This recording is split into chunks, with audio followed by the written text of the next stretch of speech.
Interface Video, in cooperation with Fairfield Federal, presents Fairfield Today. Brought to you by Fairfield Federal Savings and Loan, Fairfield Medical Center, Fair Hope Hospice and Palliative Care, the Frankie Smith Funeral Home, Fairfield County Adam H., Dagger Law, and the Fairfield County Board of Developmental Disabilities. Hello friends, welcome to Fairfield Today. I'm Paul Jassogne, your host. Thank you for joining us on this socially distant Fairfield Today. As you can tell, we're still in the offices of Interface Video out here on West Fair Avenue. The banks are still closed. We're hoping next couple of weeks that may change, and as Fairfield Federal opens back up, we may have a seat at that table down there, but we'll see about that. But everything is functioning. The state's beginning to open up. Everybody, I think, is in a good spirit, good frame of mind. We got Memorial Day just passed. We're headed into hopefully a good spring. I think everybody's attitude is a little bit better. So hopefully you're enduring this and getting through all this socially distant time. We're doing the same thing here. As you can tell, we're going to be a little separated right here from our first guest, who's Pam Bosser, who just in a few days will have celebrated 10 years as athletic director at Lancaster High School. 10 years. 10 years. Does it seem like 10 years? I'm sure at times it may seem more. It honestly does not seem like 10 years. It's 10 flown years. by. It has flown by. I remember when they named you that, and now here it is 10 years later. And in your wildest dreams, would you ever think you'd have seen anything like you've had to endure for the last 3 months? No, I could never have imagined all that has taken place. Dealing with, everything, just our normal everyday life, but the effect that it's had on schools and the effect that it's had on the kids at schools and in athletics, you can never imagine. And we think about, as you mentioned, the effect it's had on people, but I don't know of any sector perhaps more affected than students who happen to be seniors, in this case at Lancaster High School. All the spring sports are pushed back, if not eliminated. All the extracurriculars. We had Superintendent Steve Wigton on last week, and kind of the things that were going on, all the plays, all the musicals, all the band concerts. And it's just an amazing time. Is it every day, just day to day, waiting to see what happens, waiting for the governor to speak and see what goes on? Right. Every day it seems like you get a little bit more information. When this all happened at the beginning of, or in the middle of March, we kind of thought maybe we'd be out for, 3 weeks, a month. So then you kind of adjust your schedules. So I adjusted all my schedules and bumped everything back, and the league came out with different schedules. We can get everything in if we don't play non-league contests. We just play league contests. We rescheduled everything, rescheduled all your officials, and then the word comes out that no, we're not going to have sports. So then, you have to start thinking about not only what fall might look like and scheduling for fall, which we haven't gotten any guidance yet about what that might look like. But we tried to hold some events for our kids to give them some closure. We had the event, I think it was like the 24th of April at 8:20, 2020 p.m. We had like a parade on campus to celebrate our seniors. We turned on the stadium lights for 20 minutes. And we were just amazed at the community support. And we had fire trucks and buses and police and just... Kids appreciate it. It was amazing how many people were there socially distancing. We advised everybody that was parked along the lane to stay on the hood of their car or with their car. And it was a great event. And then Thursday and Friday of mid-May, we decided to have senior night for our 38 seniors, our 38 senior spring athletes by appointment, so that we would make sure that we would only have 10 people in a venue. So we scheduled time for those kids to come. Track kids came to Fulton Field, were able to walk across the field, have their bio read over the public address system, have a photographer there to get a picture of them with their parents, and then they would exit the stadium and another family would come in. And we did that for baseball at Beavers Field and softball at the softball field and our tennis players at the Radashita Tennis Complex. So something to give those kids some closure. When they left that last day of school, they had no idea that they weren't going to come back. And just for them to be able to at least do one event that they had anticipated doing as a senior, that senior night. What do you get the most of when you talk to your coaches and you talk to the students? I'm sure periodically as it's worked out. Is it just more frustration, just not knowing the future? I mean, they know the future now through school. We understand that. But is it just, as you say, looking even forward to fall sports? Who knows? Right. Our seniors, I think, for the most part, they've grieved. And they are at a place where, graduation is coming up in a couple of days, and I think that they're good. Yeah. It's been difficult for them, but I think they're good.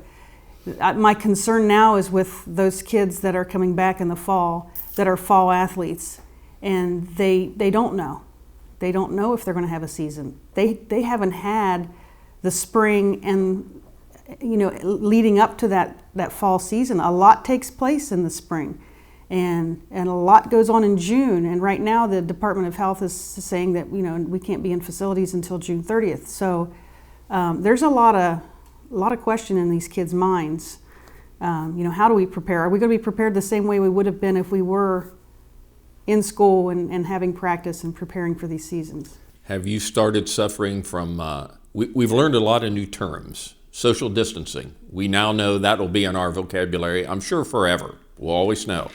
But another one I heard the other day was Zoom fatigue. I imagine you've attended your share of Zoom meetings to this point. Still going to go on for a while. Yes, we have league meetings via Zoom. I'm on the Central District Athletic Board. We have meetings via Zoom. I joined a book club this spring. A book I've read twice, but the author was holding a national book club. And so I thought, what a great opportunity. So I did a Zoom with 250 other people, book club. I took a class this spring. Had some time and needed a credit, so I took a class via Zoom. So yeah, I'm kind of zoomed out. And our coaches, though, have been really utilizing Zoom. Sure. A lot of our spring coaches have team meetings like once a week via Zoom. So Still it keeps these kids contact, connected. Engaged. And they're going through the same thing. So even though they're not physically together, they can still help each other through this as via Zoom. And as you look forward, again, I'm sure, and you talked a little bit about it, we know pretty much of spring sports, that was a wash. Now you head into the summer, conditioning, there are things that, if nothing else changes at this point, it's only social distancing. You wonder about football, which is a contact sport, people touching, a lot of sweating, no mask going to be worn by athletes out there. I guess that's the OHSAA will decide some of that once the governor loosens the reins some. But, when you talk about spring conditioning, going in the weight room, at this point, it's 10 people or less allowed anywhere.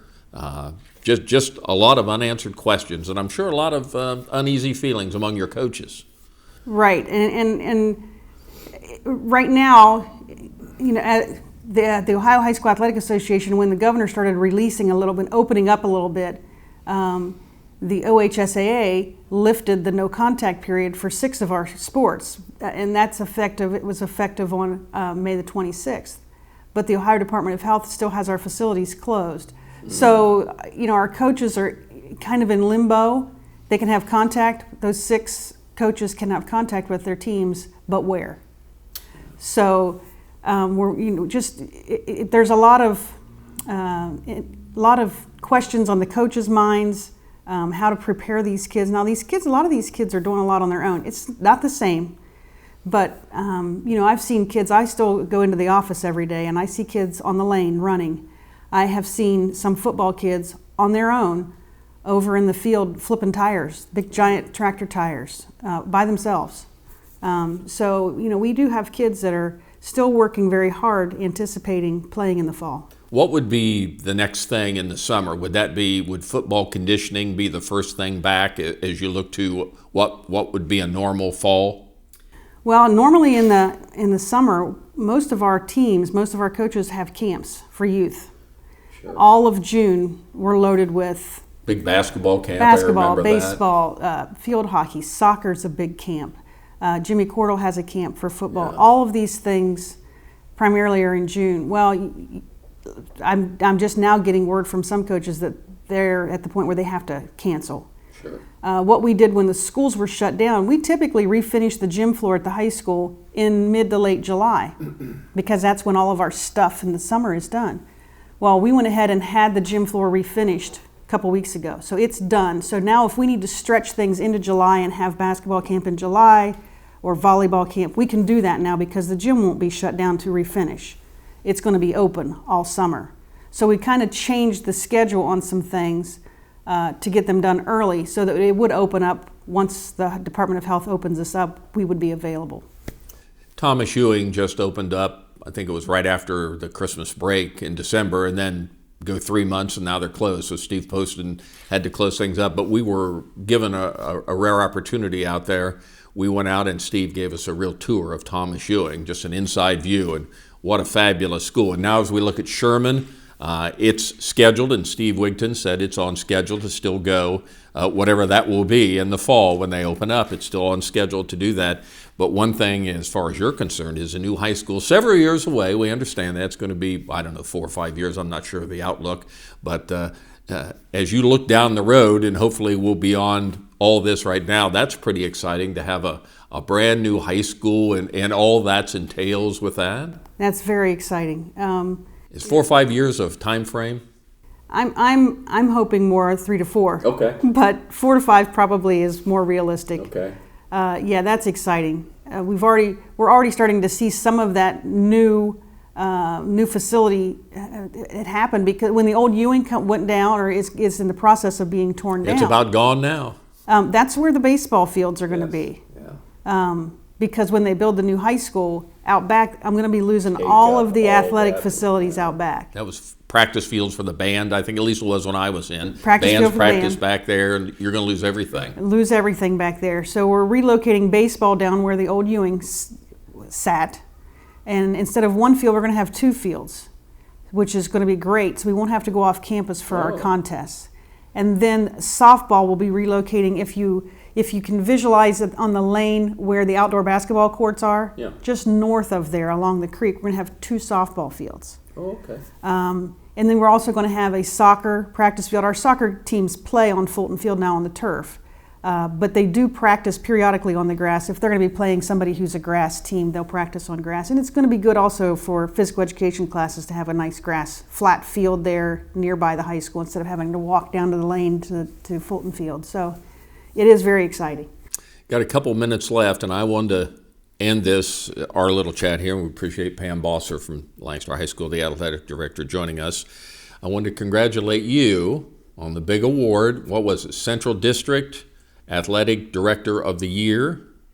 Correct. Would that be an accurate term? Yeah, the Ohio Interscholastic Athletic Administrators Association is divided up into 5 different regions, and Central Ohio has a Central Ohio Interscholastic Athletic Administrators Association. So each year, all of the Ohio athletic directors would get together for a 3-day conference in Columbus, and an athletic director from each of those different regions is awarded Athletic Director of the Year. Well, I think it's well deserved. I know how much you, not only just because it's your job, you do your job, but above and beyond, being a local person, somebody that's been through all this, understands it. Scott Burry is fortunate. He's a great principal. I've known Scott for a long time, and he's fortunate to have you as an athletic director, as are the Lancaster City Schools. Steve Wigton, I know they can't say enough about the job you do, but here we are in odd times, and I'm surprised you have any hair left. You're probably pulling it out at time. This would have normally been the springtime when you're canceling everything, rescheduling baseball, everything. As much rain as we've had. What a nightmare. It would have been, but I would have rather had that than what we have. Trust me, I would have rather been rescheduling everything. This new normal is not what we want. No, well, not at all. Pam, best of luck as you've gone through a difficult spring here at Lancaster High School, and it's been a different time, a learning curve for you, the administration, the kids, parents, everybody. So now as we move into the summer and then the fall, we'll see where all this leads. I guess we're up in the air on a lot of it, but we'll be able to talk maybe in the fall and say we're back to normal. And I would love to come back and talk fall sports with you this fall. We hope you can. Yes. Pam Bosser from the Lancaster High School Athletic Department, Athletic Director, does a super job out there. We appreciate her being with us. And we'll be back on Fairfield Today in just a moment.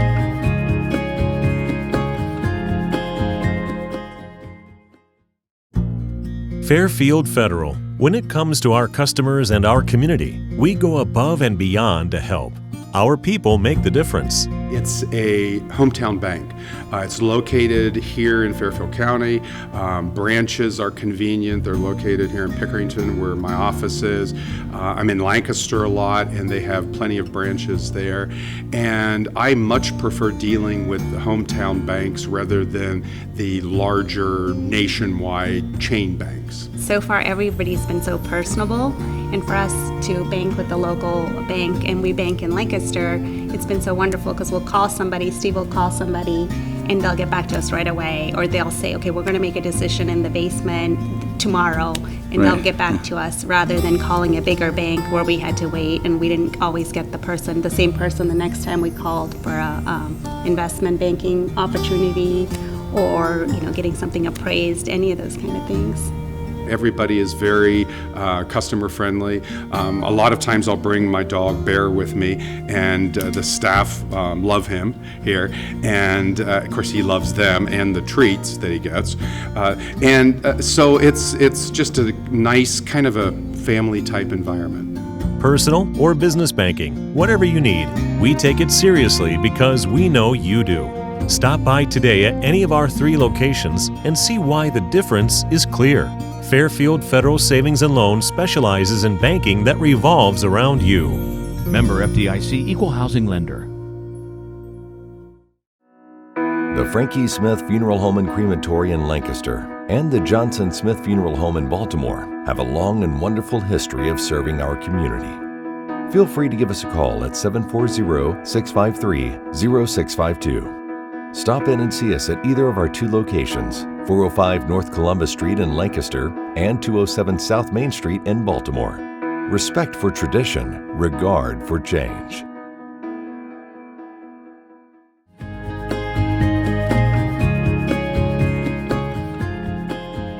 want to thank Pam Bosser for joining us, talking about Lancaster High School athletics. And again, we thank the good folks.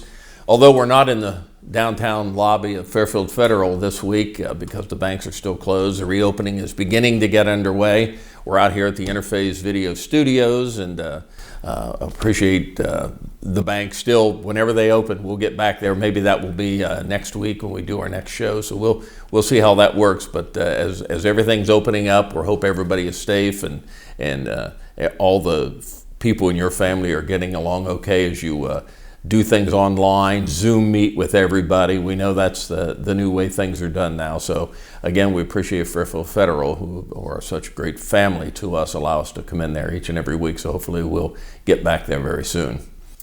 Continue the show with the director of the Fairfield County District Library, Becky Schade. Welcome. Thank you. Thank you so much for having me. And the timing was wonderful. I saw a nice article in the Lancaster Eagle Gazette, and I told Becky, I says it's nice to have somebody on who tells us they love their job. That was a very nice article. It was a very nice article. I appreciate the Lancaster Eagle Gazette doing that for me and for the library. And it is true. I love my job. I had a friend once tell me, she goes, "You might be the only adult I know who absolutely loves their job." And I said, "Well, that's very sad." but a nice compliment to you. Absolutely. And I'm sure that's not the case overall. No, but I do. I love my job. I thought when I asked you a couple of weeks ago, see if we could get you back here, because I think we were maybe scheduled to do it before all this broke loose 3 months ago, and then of course everything caved in. So we're able to get you back now. But first of all, how are you doing with all that? Personally, are you at home and just kind of, you go in the office much? Yes, so I'm back at the office every day, Monday through Friday. That's at the downtown big branch? Yes, at the library. So that is a nice step toward normalcy for me and for my family. I have a 7th grader at Thomas Ewing, so I've been learning a lot of 7th grade math, which is great. Along with a lot of people, but we're doing fine. My family's doing great. We're making it through, and are optimistic that things are going to be looking up. And I don't know if you've been by the old Thomas Ewing lately. Yes. He won't be attending there anymore soon. Nope. We're at the new school now. So. Well, I mentioned during the Pam Bosser segment ahead of you, we were able to get a tour of that. Steve Poston, who is the very fine principal out there, Thomas Ewing, gave us a tour. What a fabulous school. I'm sure your 7th grader is in awe of what that looks like. I mean, Absolutely. that's as high tech and as current as it gets. It's hard to impress a 13-year-old, and he was impressed, I have to say. that does say a lot right there. Now again, Becky Schade, who is the director of the Fairfield County District Library. We've got Lancaster, Amanda, Bremen, Baltimore, Carroll, and our kiosk in Millersport. And we'll be talking about hours and things like that, but Sure. are all the branches open? That is correct. To some degree? Yes. We are in our first phase of our reopening plan. We have kind of a phased plan for how we're going to get back to kind of normal service at the library. And the first phase of that is doing curbside pickup. So currently we don't have customers in our buildings, but we do have staff. Staff who are being socially distant, wearing masks, being safe. We've configured workstations a little bit differently so people aren't sharing phones or sharing computers or that kind of thing.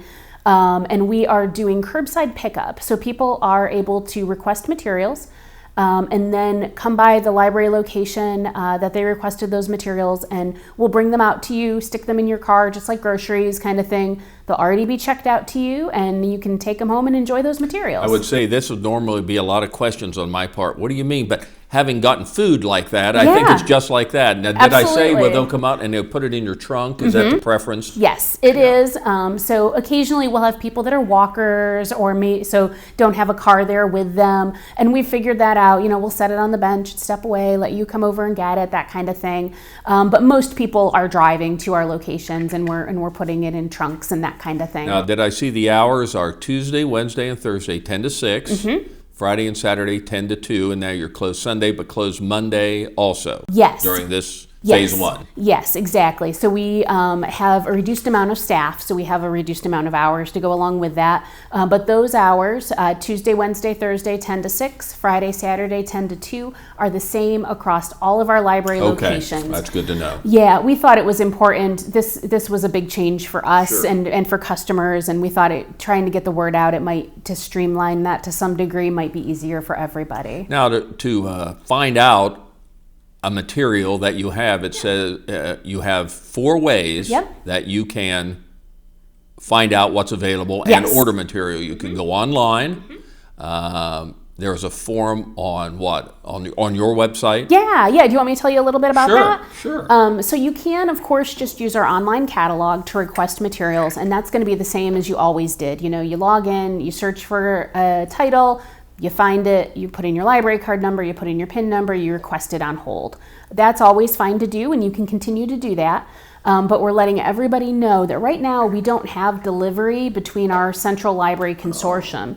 Normally we borrow materials between 17 different libraries in central Ohio, so we have access to lots and lots of things. Right now, we don't have that delivery system. And most people, I'm sure, understand that. Oh, absolutely. So we're limited to what we have in our buildings at this point. But luckily, that is a whole lot. We've got a lot of materials in our buildings. So if you place an item on hold, if we have it in our building, we'll pull that for you and give you a call to let you know. If we don't, it's going to remain on hold for you. It's not going to go away. And as soon as delivery starts back up, you'll get that hold filled and it'll be transferred for you.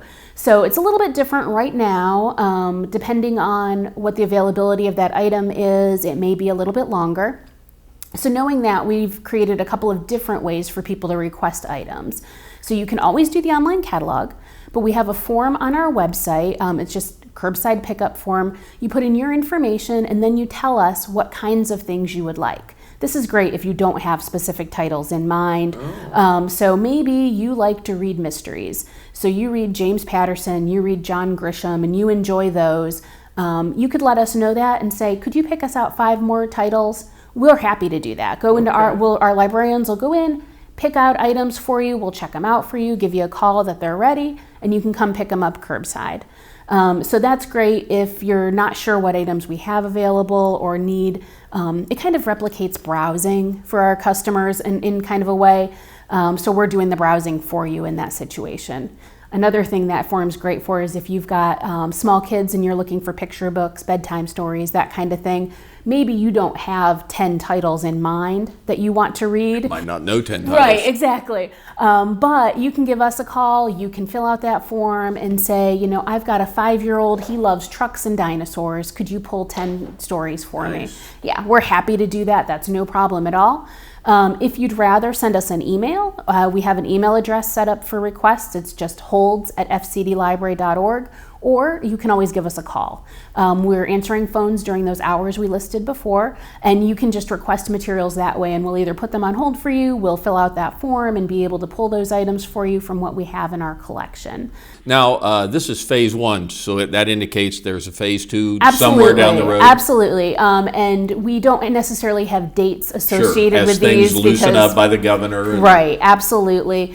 So what I would see in phase 2 would be people being allowed back, customers being back in our buildings. Okay. That would be, so at that point we'd probably have half or fewer of our computer stations open because we need to have space a certain between number them. of people allowed in. Exactly, depending on the capacity of our building. We have plexiglass barriers that are going up, which you see at retail establishments. There would be no programs. So currently you're not allowed to have gatherings of more than 10 people. Right. I can tell you during the summer, our normal programs average between 40 and 80 people, and that's just for an everyday program. So at this point, we are thinking that we are probably not doing in-person programs this summer, which breaks our heart, quite frankly. I mean, summer is something that we look forward to so much. I understand how Pam Bosser feels when, the thing that you love the most is suddenly just kind of taken away. But we have to be safe. We have to keep that in mind. So we are going to do online programs this summer. We have been doing some Facebook Live story times and that kind of thing. So we are going to be continuing those over the summer, doing programs for school-age kids, teens and adults, and even having some grab-and-go kits that people can pick up curbside and then follow along with a video that has a story. One of our librarians has put together a story, instructions for how to do the activities at home. So we're trying to do some interesting and different things with programs this summer.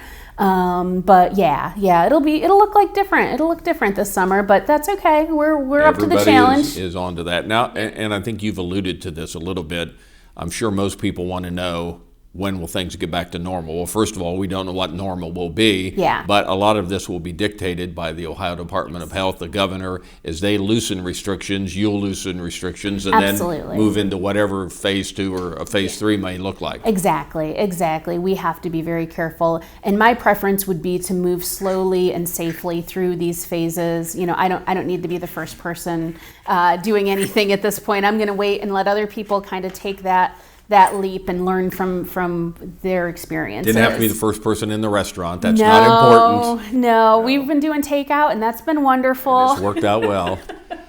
So if anybody wants to know the phone numbers, the best thing to do would be the website. Yes, the website is a great resource. It's fcdlibrary.org. We have a large link right on our front page to curbside services. So all of those things that we talked about, the ways to request, how it will work, you can find all of that information there. You can find all of the phone numbers for all of the locations there as well. So you can always give us a call. We are answering reference questions by phone and doing that kind of thing as well. So if you have that kind of need, we're happy to serve that. All of our digital services are still up and running. That has been a huge boon for our community during the shutdown. People can still access ebooks and e-audio materials with their library cards. That continues to be the case.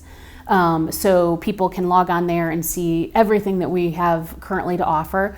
As we get closer to reopening our buildings, we will absolutely post that on our website, on our social media.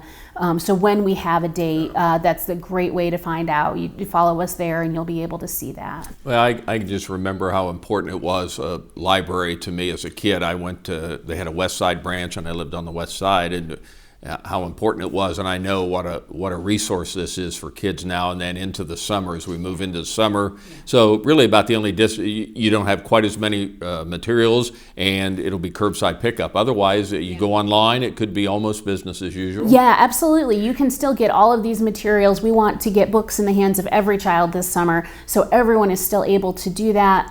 So definitely, please consider us. Please do that. We've got a contactless service for being able to pick those items up curbside, and we are more than happy to do that. Becky Schade, Director of the Fairfield County District Library. Becky, thank you for joining us, and whatever the summer brings, we hope it'll be a good one for the library, and maybe we have you back on. We'll say, well, we're back to normal here. That'd be great. I would love that. That sounds wonderful. Thank you for joining us. Thank you. Thank you. Thank you for joining us on Fairfield Today. Interface Video, in cooperation with Fairfield Federal, presents Fairfield Today. Brought to you by Fairfield Federal Savings and Loan, Fairfield Medical Center, Fair Hope Hospice and Palliative Care, the Frankie Smith Funeral Home, Fairfield County Adam H., Dagger Law, and the Fairfield County Board of Developmental Disabilities.